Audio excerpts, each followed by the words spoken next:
Good afternoon, everyone. I would like to welcome you to the conversation with Al McFarlane. My name is Jeffery Robinson. I'll be filling in for Al today, and the program for today is brought to you by um, the Minnesota Department of Health. We're partnering with the Minnesota Department of Health to remind our community that the risk still exists. So let's continue to follow COVID 19 protocols. Wash your hands, please. Stay aware and prioritize prevention. Together, we can create awareness, encourage testing, and help everyone stay healthy. Enjoy the show, and remember, get well, get healthy. For those who are watching and those who are looking to find the show, you can find us on YouTube at Insight News, MN as in Mary Nancy, /streams. Again, that's at Insight News, MN/streams. And my name again is Jeffrey Vernell Robinson. I am the Senior Program Director here at Bill Wealth, Minnesota, where we have an initiative to help 9,000 families. First of all, I want to apologize for the sound. We are live on location, and that is the sound of sirens going off for the weather emergency alert that they test every first Wednesday of the month. So it may go off a little bit. I hope it don't. If it does, please, we apologize for that. But Bill Wealth, Minnesota, we have an amazing initiative to help 9,000 Black families get into home ownership, to build 9,000 legacies for their family.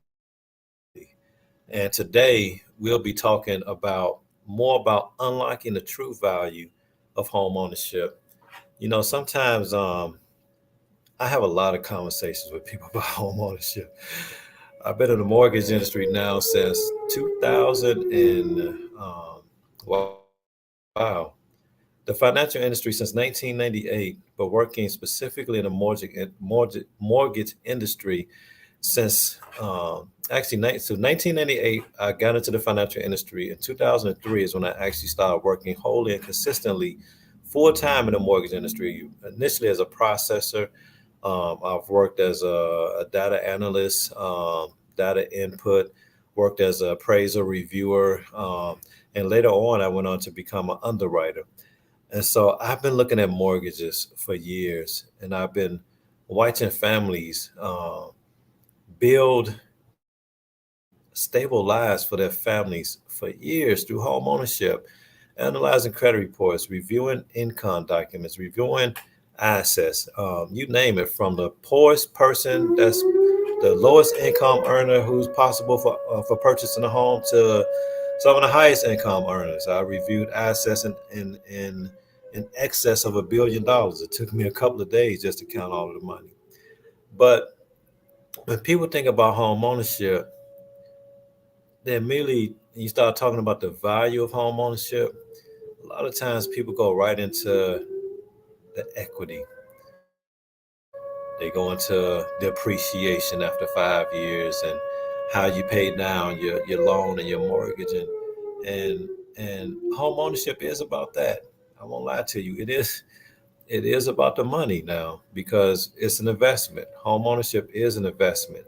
And like any investment, you want the investment to appreciate. You want it to grow. You want it to earn. You don't want it to take losses. And the more it earns, the more better off you are as long as you can access the equity. But then there's another part, and I might say that it's the true value of home ownership. But today's show is about unlocking the true value of home ownership. And to discuss this, I'd like to introduce you all to my guest, Michael Robinson. And for total transparency, I want you guys to know he might look a little bit like me. So, bro, How you doing? This is man, this is my brother, blood brother, my baby brother actually, Michael Robinson. Michael Robinson, introduce yourself. My name is Michael Robinson. Again, I'm his youngest brother, sibling. You can say baby brother. Yeah, yeah, I'm his baby brother. And Sorry. go ahead. No, you all right? Yeah, so he's my youngest brother, but he's also my baby brother now. And every now and then I like to say that um, um, um, because that's just what it is. And um, Michael Robinson, so you're a new homeowner, right? Yes, fairly new. Yes. How long have you owned in your home? Um, a year and a month. About a year and a month. Year and 2 months. No, no, no, a year and a month. 2 months. Year and 2 months. Wow. 1 year, 2 months. Yeah. You just celebrated your anniversary of home ownership? June 19th. Yes, around your birthday. Around your birthday. Yeah. Oh, 17th. June 17th. wow, that's amazing. That is amazing. That is amazing. And that's kind of what we want to discuss today. Uh, we're gonna get into some nuts and bolts, like what it was like for the home ownership experience getting there, and what was needed. But today we really want to just focus on its impact. Its impact on your life and also your family life. So we may get a little personal, not too deep, but just to kind of, So my first question is, if you don't mind sharing, before you purchased your home, Hmm. what was what was living in rental apartments or rental units like? It was pretty much dealing with the landlord. If he feel fit to fix something. You know, if it's a problem, they might get around to it, they might don't. So that was like the main concern dealing with like landlords. If they're a slumlord or whatever. And then coming here, like I say, come from Chicago to Minnesota, we really had to accept whatever we can because it was hard to find housing here, especially to accommodate our family. So we took what was available to us at the time. And the landlord, he wasn't the best. I'm saying he wasn't the worst, but he wasn't the best as well. So coming from that to where I'm at now, I'm very appreciative of this. So how often would you say, well, not how often, how many between when you first moved out from living with your parents, Hmm. how many places would you estimate it you and your family resided at? We well, the other even hard. We practically moved like I say every 3 years. Like first part was 3 years, and moved to the next one 3 years. We moved again 3 years, and then the last one before coming to well that I was around was 3 years. Then my situation happened. Hmm. Yeah. So yeah, roughly every 3 years we moved around. What effect would you say that had on your children growing up? Well, coming from the way we grew up and moving around for them, it was hard because there was no stability as far as like friendships, community, the way we grew up. So they really didn't have it. So friends bouncing around from here to there, it's different schools. Yeah, that's when they was young, but as they got older, we moved back to our, our neighborhood and community. So Hmm. they was able to build some type of foundation until again my situation happened and we wound up here. And so now that we're here, right, Hmm. and the family has moved from Chicago to Minnesota, and when you guys made the decision to, we want to purchase a house, Hmm. what caused you to make that decision? What brought you to that decision, first of all? Well, my wife, she always, you know, initiated. She wanted a home. Me, it really wasn't a big idea. I mean, it really didn't matter to me either or. But to her, it was a big thing to us own a house. But as I got more invested into it, I realized that yeah, that was the best opportunity for us to own a house. Because like us coming up, we grew up in a house, but it was a lot of turmoil, chaos dealing with that situation. So like Hmm. now to own a house is totally different. So my kids got stability. Everybody got stability. We ain't got to worry about moving back and forth or none of that. So What was the what would you say was the mood of the kids when you guys let them in on we gonna buy a house this year? they were happy. They were happy. They was happy about it, the situation. And I don't think they was really happy about the move because nobody likes to move. Plus, we realized how much stuff we had, so it was time to move. So, but no, no, no. Overall, yeah, everybody was happy. Everybody had the move was pretty much mutual. Everybody was happy. Yeah. And then when they came out and saw the house, because we kept them involved the whole time as we going to look for houses and picking out houses where we're going to live and everything. So yeah, everybody was happy.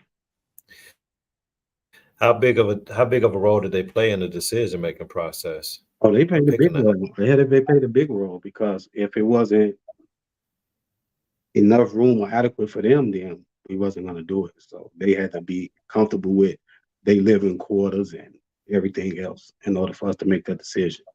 What about the location? Location, see, the thing is, they don't really know too much about the location because, like I say, from Chicago, pretty much stayed to ourselves. Ain't got a really chance. Like when we came here, we moved to Brooklyn Park, so they still was going to school in Brooklyn Park. I keep my kids in school in Brooklyn Park now because they done built some type of relationship out there, and I don't want to disturb that. So they still go to school in Brooklyn Park. They really don't do too much interaction with the community, which probably my fault and their fault. They don't like to get out that much. But yeah. But other than that, no, everything's cool. Everything's fine. They don't have no we don't have no problem. Did you how many houses would you say y'all had looked at before you settled in on this one? But it was a process because before we actually got this house and got with the build wealth and the real estate, everything, we had dealt with two other organizations before we got with this organization. And it was like a process, pretty much, I say a waste of time for me. It was a waste of time because we wasted 2 months over here doing this with this organization to find out that we don't qualify for their program. Then another 2 months or 3 months with another organization to find out we don't qualify for their program.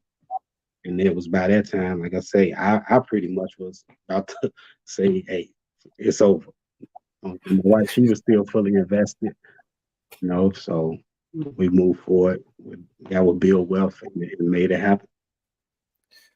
So then I take it then y'all must have looked at a lot of houses Yeah, between then and there. yeah, we did. Actually, I can't even give you a number. I can't even give you a number. How many would you say y'all put an offer on? Was it more than one? We put an offer. Well, before getting with Bill Well, we probably put in like three blank offers, blind offers. I'm gonna say that there. Why would you say blind? Because the approval wasn't, you didn't have a The money secure. wasn't. The money wasn't there. They gave us the illusion that the money was there, but when it came down to it, the money was never there. Wow. Yeah. So now, so now let's kind of talk about um, leading up to the closing, because like um, when a person make a decision to purchase a home, the there's a when a person make a decision to purchase a home, that's the easy part is making the decision. But then there's the process though can be overwhelming. What are some of the steps you took to prepare yourself before even embarking on this journey? And what resources did you use to ensure you were making informed decisions? Well, actually,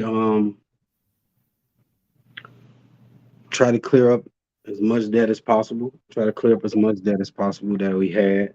Um, Sat down. We took a couple classes to build wealth on establishing and going about getting the house and what you have to go through to get the house. So with that and putting aside money and saving and clearing up debt and everything, after that, pretty much it was a walk through the park. So they just got to get your financial stability together. Got to get everything together. After that, it's pretty much a walk through the park. After that,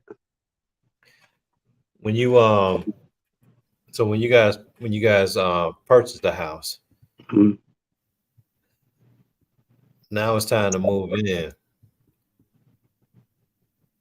Compared to moving into back and forth to rental houses that you rented, what was the move like moving into this one, a house that you now own? Oh, it was beautiful because we didn't have to worry about if we got to downsize or anything. You know, 'cause like I said, when we bought the house, it had to be enough room for us. So buying this house, we didn't have to worry about downsizing. And again, we didn't have to worry about like we finna be moving again in the next few years or none of that. So yeah, that was a beautiful thing. Like I say, besides the fact that I actually have to move, which don't nobody really like, but yeah, it was nice. The and this is something that I've noticed over the years, but I don't want to just put it out there. So I want to ask, like, uh, what was it like for? Was there a difference? Did you see a difference in your kids once you moved into your home versus when you were living in the townhome you were renting? Yeah, you could tell they was a lot happier. They was a lot happier. It was a lot moving around. Even now, I come home at night, I got cookies. My daughter didn't bake cookies. You know what I'm saying? So yeah, it's a big difference. Other than really, they still ain't paying no bills and all that. But yeah, other than that, no, everything. Yeah, they happy. You can feel the energy. What about maintaining, like the maintenance part of it, and the So, renovations? so like that's the only difference. But like I say, we was dealing with slumlords anyway, so things wasn't really getting done when we wanted to anyway. So now, if it's a problem, we just take care of it ourselves. Like we only had one situation since being here. That was a clog. The drain pipe was clogged. That was it. What are some tips or strategies you learned along the way to help manage and prioritize some of the home improvements? Oh, like we said, we putting aside money every check we put something to the side just in case something comes up big. We ain't gotta like be around here struggling trying to figure out how this gonna get done. That's gonna get done, and we can be able to do it. And that's pretty much keeping the house upkept, making sure everything all right, cleaning, whatever we have to do. And how critical a role has budgeting played in your home financial perspective? Well, it actually has showed me a lot because you already know I used to spend. Money never really meant too much to me, so I spend. Now I don't. I just actually, like I say, I just went to the mall. What was that 2 weeks ago and walked through the whole mall, didn't buy a thing. Why you ain't know I'm not buying nothing. So it's different because I know now I have to put money towards what's more important, and that's this house. The so I'm pretty sure like the home buying process it got kind of difficult with regards to like all the different houses that you had to look at, the multiple bids that you had to put in, the changing lenders multiple times. What were some of the things that kept you motivated? Like that said, you know what, this is worth having. Again, actually, my wife, she was the one really pushing for it. And my daughter, my kids was yeah, like I said, they was very involved in it. They stayed looking for houses, sending me houses to look at while I'm out at work or whatever. I go on break, it's houses to look at, and so that just kept us going. That and then once we actually got with Mary, the realtor, she just focused in. It wasn't no, she focused in on exactly what we wanted, and it made it very easy for a lot, very easy for us. So yeah, on the husband, yeah, they made it very easy for us. Looking back on your home ownership journey, is there anything you know now that you wish you knew when you first bought your home? And I know now,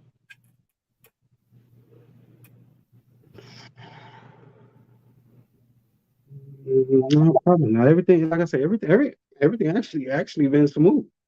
Everything's been smooth. I can't really complain about anything. Everything's been smooth. So yeah, coming from where we came from, like yeah, everything's been smooth, real smooth. Okay.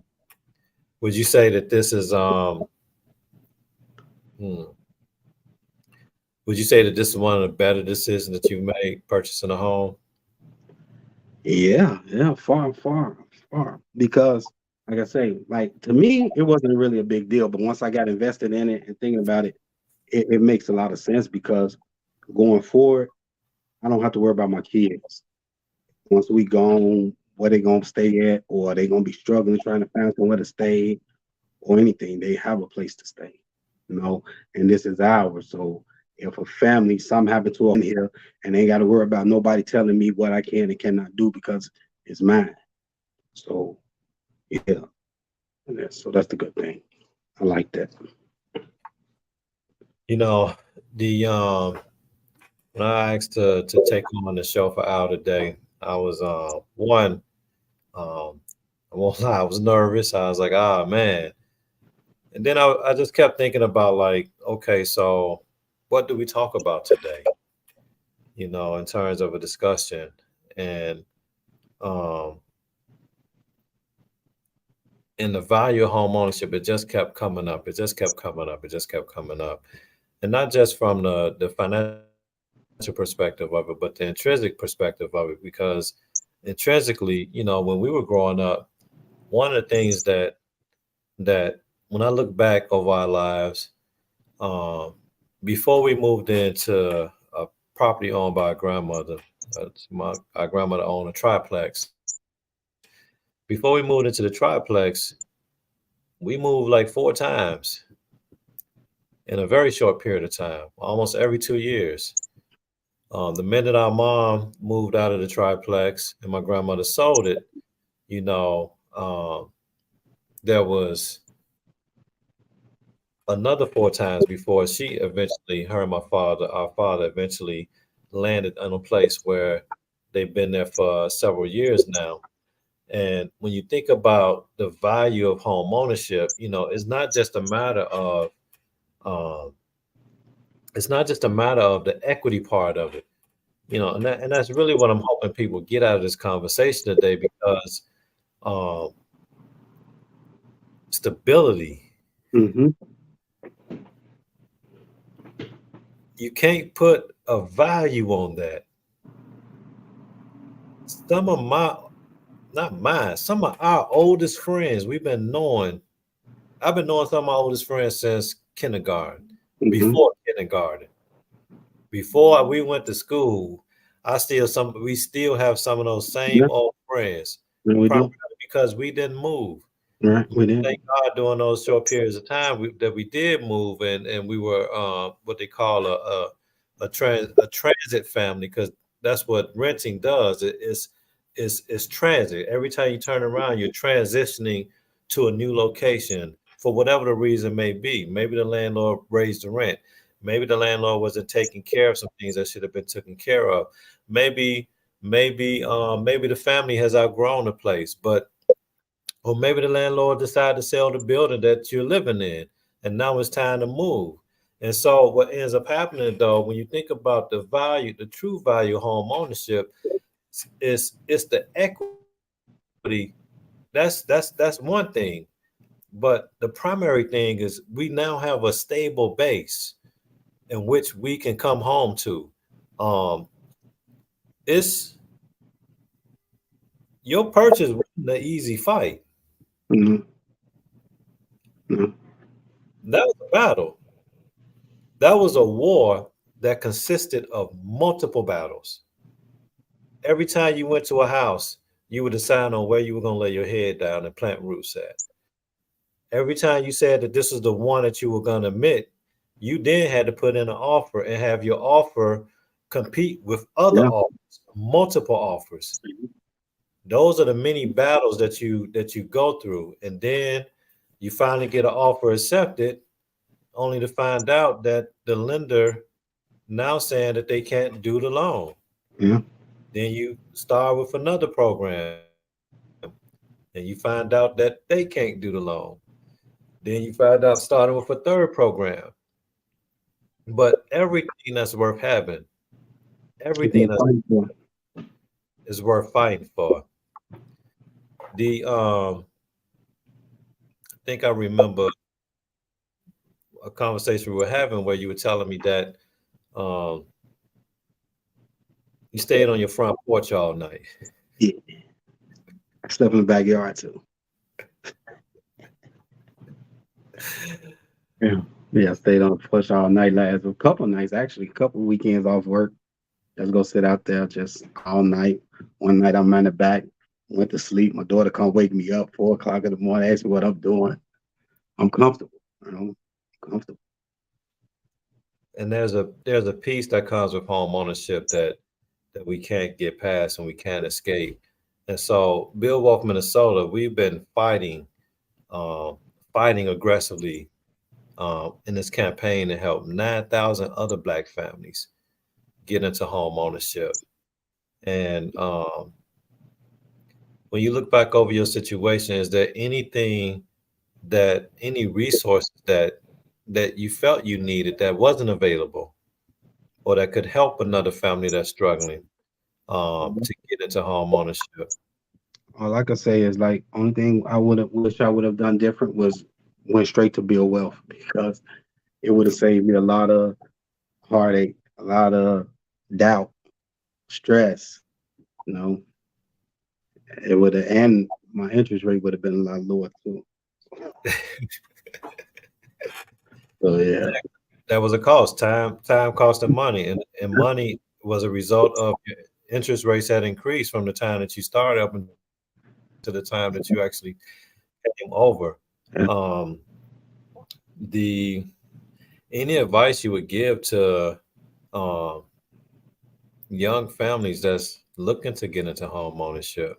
I'll say this: like, 'cause I was just on the phone actually with my little cousin about a couple hours ago, and he was just saying how he just sat back and thought about it because he's paying over $1,500 a month for rent, and he's saying that he wish no, he's finna just go ahead and move out of there and get him a condo. He said because over 10 years he'd have been in gave these people who own this apartment building $200,000, and he could been on his own condo by then. So yeah, it's best to go and invest into your own because you ain't doing nothing but getting somebody else pockets fat instead of taking care of you and getting some stability for you and your family. So yeah, I wish I would have did it years ago. Yeah. And now we get into the financial aspect of home ownership, right? Because in my personal journey, when me and my wife first looked and started, we decided, okay, we're going to purchase a home, and we thought we were across the street from purchasing one. We thought we were that close that only thing we needed to do is go in and tell somebody we wanted to purchase, and bam, we would get approved. And it turned out that we were 4 years away. We started 2000, and it wasn't until 2004 that we ended up purchasing. And the market had collapsed. We went through the foreclosure epidemic, and um, and we got caught up. We got swept up in that because I worked in the mortgage industry during that time, and I lost 60% of my income. And so I went from working whenever I wanted to work to barely working whenever I wanted to work. And and we endured foreclosure for I think 2 to 3 years. We were in that nonsense, and we watched our value drop. When we first purchased the house, it was like 155, and the value dropped all the way down to like as low as, I think, 68,000. And we were agonizing. I mean, like, agonizing over whether or not we wanted to even continue down this path and just cut our losses. And then they changed the rules and they said, well, if you leave, it used to be that if you had a foreclosure, you can get back into home ownership within 4 years, but then they pushed it out to 7 years. And so now it was like if you walk away, then there's a 7 year block before you can even think about getting to home ownership. Mm-hmm. And so we decided to just hold. I was like, no, I got a feeling it's gonna come back. It's everything that goes up comes down sometimes, but then it comes right back up. This is the market. And so and you always have more ups in the markets than you have downs. And so we just held on. I said, no, we're gonna hold on to this. We're gonna hold on to this. And I remember having friends from Chicago, Ray, who kept saying, man, boy, just hold on to your house, man. You're gonna need that house. You're gonna need that house. You're gonna need that house for your brothers. And he used to always say that, you know what I'm saying? You're gonna need that house for your brothers, man. And I took it lightly, like, yeah, I know, man. My brother's gonna always have a place. But then we get into from 2003, now it's 2020, and this is to encourage others, because um, when we purchased, we didn't have. I looked for some money with the family. You know what I'm saying? To because we needed some money to put down, and we simply didn't have it. And so we ended up, looking at our finances and budgeting and everything, and sure enough, we ended up ended up raising the money. But now, 20 years later, you know what I'm saying, we at a place now where we have equity, and this is where the value of home ownership come into play because you know come to find out that y'all was having some a situation financially with purchasing a home. And so we were able to come out and grab the equity from our home to then assist my brother Michael with purchasing a home and turn around and maybe a couple of months later assist my brother William with owning a home because the value of home ownership is in the equity as well, but it's intrinsically embedded in the impact that it has on the family because stability at the end of the day, go out to the workforce, you work. You got to battle for raises. You got to battle uh, uh, for being hired on to better positions. You're constantly dealing with something, and having a firm, stable base to come home at the end of the day to rest your head and to lay back. That's where the true value of home ownership comes into play. It's hard to project long term when every 2 years or every 3 years you have to change your home base. And I know that we're getting kind of close to your time. Um, um, um, but before Mm-hmm. we let you go, is there anything else you want to add? Yeah, I just want to tell anyone that, trust me, if I could do it, anybody could do it. Before I purchased this home, before I came here, I knew nothing about credit. Credit was never even in my realm. So coming from, like I say, no credit to having anything to never even actually having a job before coming here, trust me, anybody could do it. 2 years of work history, clear up whatever debt you got, lean on whoever you can to help, and there you go.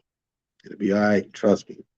Ain't no sense in keep giving people your money when you could build your own. Thank you very much for joining us, man. I really appreciate you taking the time out your day. Um, it is 1:35. I know you still got a little bit you might have to do before you go in. So thanks again, man. I appreciate you, bro. No problem, bro. Anytime. Love you. All right, love you too. All right. So here we are on this path to home ownership. I may mention before that Bill Walk, Minnesota, we have an initiative to help 9,000 Black families get into home ownership. Why? Because we want to see 9,000 Black families stable, 9,000 Black families raising children in stable communities where they can establish long-term relationships. I got friends I go home to see that I've been knowing since I was 3 years old, 4 years old, growing up in Chicago. Why? Because my family didn't move. We weren't all over the place. It provided me with stability, and not just stability for my mother and my father, but for me as an adult. It's those long-term relationships that we lean on now. It provided us with stable environment for going into school, getting an education. So the 9,000 Equities Initiative, it's not just about not this ain't about like getting 9,000 buying 9,000 houses. No, this ain't about that at all. It's about stabilizing communities. This is about stabilizing households. It's about providing a pathway to generational wealth that has been stripped from us. I know that's a topic that we don't like to talk about all the time, and it's a topic that you don't hear talk about so much with uh, not with my generation. My generation talk about it a lot, but as we get older, my nieces and nephews they rarely talk about it. I know that I was doing a search on my family history for uh, with my nieces and nephews a couple of weeks ago, um, and we had hit a dead end. The our grandparents, they were easy to find. Uh, my great grandparents, that became kind of difficult to find. It took some digging to find them. Then my great great grandparents, it was almost impossible to find them. And it's like, wow, okay. So there's a lot of going through census records and government records trying to look them up. And I still haven't found all of them, just a handful. And I kept wondering, I'm like, man, so why why did we hit this black wall? What's going on? And I started looking for, like, okay, what are the clues? And one of the clues I looked at was the year. My father's father was born in 1898, and he was one of the youngest of his father's children. And I looked at my uh, my great great grandmother, and they were born in 1890s, 1893, on my father's maternal side. Then it finally hit that I'm using the tools that I use to find them are not applicable for the tools I need to find their parents and their parents' parents. Because we move from looking for people to looking for property, looking for chattel. And when you think about wealth being passed down from generation to generation, it's not much more than a hundred and, I don't know, 50 years to where we went from negative to starting at zero. And with all the challenges, the redlining, um, historical bank practices over the years, and even current practices, just when it seemed like we're in position to then take advantage of a changing market, the foreclosure crisis had made uh, it created an opportunity unlike anything the history of this U.S. of this government has ever seen for people. who were in position to take advantage of that opportunity. You had a reduction in prices as well as a reduction in interest rates, where people could buy houses at very affordable rates. But just as we're getting in position to do it, they began to change the rules. They changed the rules from one rule they changed, okay, student loans. It used to be that if a student loan was in deferment, they would use zero, whatever was on the credit report. If there's nothing on the credit report, they would just use zero as a payment. They then changed that to 1% of the balance. To 1% of the balance. And many of us that's coming from poor households, we had to taking out student loans was not an option in order for you to get an education. And if you went on to, and after you went on and got your bachelor's degree, you went on and got a master's degree or a doctorate, you're talking about even more loans. Loans upwards of $100,000. For some of us, we're having to take out $50,000 and get an associate's degree. And at 1% of $50,000, that's $500 a month that they would add to your debt ratio, which will reduce your purchasing power by a significant amount.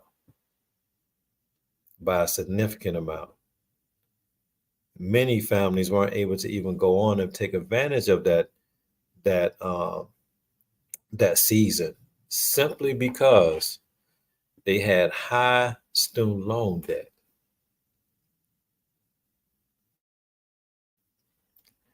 So now, when you think about it, someone might say, well, that was a rule that broadly affected everybody. Yes, it did broadly affect everybody. However, its impacts was disproportionately higher in our community than any other community. Because in our community, there's the greater tendency to have to take out student loans because of the gap in wealth and the wealth disparity. Over the years, instead of the housing rate going up for the Black community in Minnesota, it started to dip and go down. When we think about 9,000 equities, we're not just trying to get people into houses. We're trying to impact entire communities. And one of the things that the 9,000 equities, so it's not 9,000 equities, not build wealth. We started the initiative. We founded the initiative. I'm one of the co-founders of the initiative. But this initiative is not something it's not something that we can accomplish in and of ourselves. The 9,000 Equities Initiative Partnership, it consists of 18 organizations coming together who have made it their life's work to helping families get into home ownership, to fill in those missing pieces. One of the things that my family needed that I did not get when I started my journey, I wish I had financial education. I wish somebody helped me look at my credit report. Even though I was in the mortgage industry, well, that was 3 years later. I was 1 year into the mortgage industry when we finally got into a home. And at that point, I understood the credit game. And I was able to help our family improve our credit so that we can get approvable. But budgeting, we never had that conversation. Having a financial coach to help guide you through the process, we didn't have that. Down payment assistance, I don't even know what down payment assistance was. For us, it was our money that we saved and negotiating with the seller to pay 3% of the sales price for our closing costs. The 9,000 Equities Initiative, it consists of lenders. It consists of realtors and other nonprofit organizations such as Build Wealth Minnesota that provide financial education and one-on-one counseling. to make sure that we don't want to leave any room for any excuses. That everything that you need in order to get into home ownership, you're able to access through one of our partner organizations. It's for families to have one door to come through, not 10 doors, one door to come through and connect to all the resources that you need in order for you to get into home ownership. One door. My brother went to 3 doors before he ended up here. And he's just one of many. And then there's the other part. Because once you get into home ownership, that's the easy part. But then having someone to kind of walk you through what does being a homeowner really means. It doesn't just mean that this is the key to my house. It doesn't just mean that um, that I don't have to move next year. But it means that every time something breaks, you got to fix it. When the grass get high, you got to cut it. When the snow fall, you got to shovel it. When the seasons change, you got to clean out your gutters if you don't have a leaf guard or some other device on there. So what ends up happening is you get into home ownership, there's other things that you now have to do in order to maintain it, to maintain your equity. Sometimes you need support on what do I fix first. Most people go into home ownership and next thing you know, they're trying to fix everything. But again, the key thing here is getting into home ownership. Getting into home, man, it's going to do more for you than you can possibly imagine. And not just for you, but for your children. For your children. Not just for you, but for your children. And then you may even be able to position yourself so that you can then grow the equity that's in your house and use some of that equity to help other family members get into home ownership. So with 9,000 Equities, that's what we're here to do, to provide you with financial education and one-on-one counseling, either through Build Wealth Minnesota or Model Cities or St. Anthony Neighborhood Development Corporation. We also partner up with Habitat for Humanity. These are a few of the partners that we've partnered up with. The Home Ownership Center, Minnesota Home Ownership Center. We're also a partner of the Signature Group, Shauna Frazier, the Diamond Elite Realty, Marless Realty Group. Also partners with Banneker Realty, Kim Golden, also realtor. And they're still yet to come. We have our own lending products as a network, our own down payment assistance as a network. Credit builder products to help you build your credit. Small match savings plans to help you increase your savings for those who have, lower income. A lot of these things are fund based, so it's sometimes gonna be first come, first serve. But we've been trying to take away every need that you may have to get into home ownership. We want to be your rich uncle. We want to be your cousin. We want to be your friend. We want to be your helper. For those who don't make enough money, me and the organizations that I just listed, we also help families with increasing their earnings. Because we don't want there to be any reason for you not to get into home ownership. You need help with your credit, we're here to help you build your credit.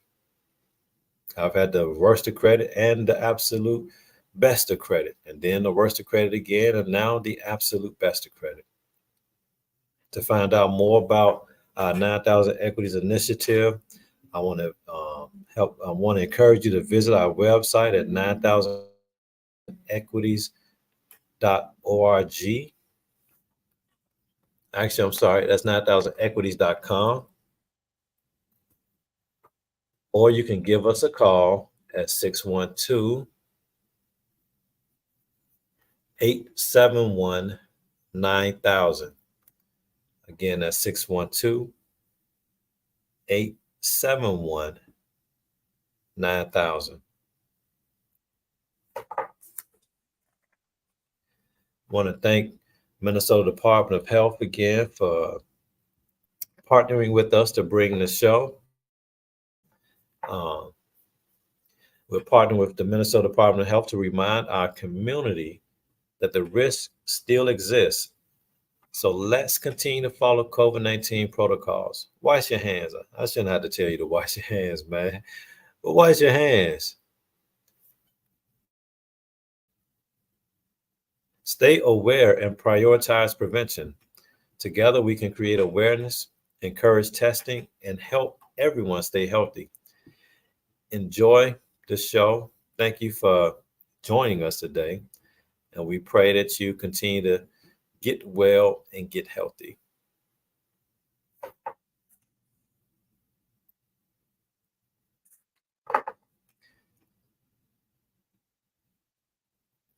And what are some other topics?